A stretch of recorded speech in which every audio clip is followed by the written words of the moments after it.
আজ পর্যন্ত কোনোদিন মুসলমানদের উৎসব শবে বরাত একটা হিন্দু মসজিদে দেখার জন্য আসলো না। মুসলমানদের উৎসব শবে কদর একটা হিন্দু কোনোদিন চাওয়ার জন্য আসলো না। মুসলমানদের উৎসব রমজান মাসের রোজা একটা হিন্দু কোনোদিন তোমার সাথে সমাজ করার জন্য রাখলো না। একটা হিন্দু কোনোদিন তোমার ঈদের নামাজে আসলো না। একটা হিন্দু কোনোদিন তোমার সাথে জুমার নামাজে অংশগ্রহণ করলো না। তোমাকে দেখার জন্য পর্যন্ত আসলো না। তার কারণ হলো হিন্দুরা মনে করে এটা মুসলমানের উৎসব, আর তুমি মুসলমান হইয়া হিন্দুর দুর্গা পূজায় কিভাবে গেলা? তোমার কি হয়ে গেল? তোমার কি লজ্জা শরম তুমি ধুয়ে ফেলে দিয়েছো? তোমার কি কোনো লজ্জা শরম নাই? লজ্জা শরম নাই? আবার কি সুন্দর বলতেছ, ধর্ম যার যার উৎসব সবাই।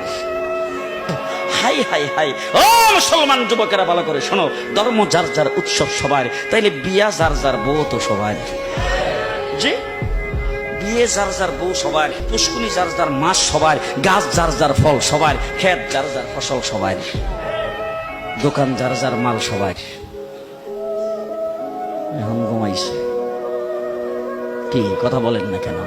তাহলে আমার দোকানের মাল যদি আমার হয়, আমার ক্ষেতের ফসল যদি আমার হয়, আমার গাছের ফল যদি আমার হয়, আমার গাছের নারিকেল যদি আমার হয়, আমি বিয়ে করলে বউ যদি আমার হয়, মুসলমান আমার পুষ্কুনির মাস যদি আমার হয়, তাইলে ধর্ম যার উৎসব তার।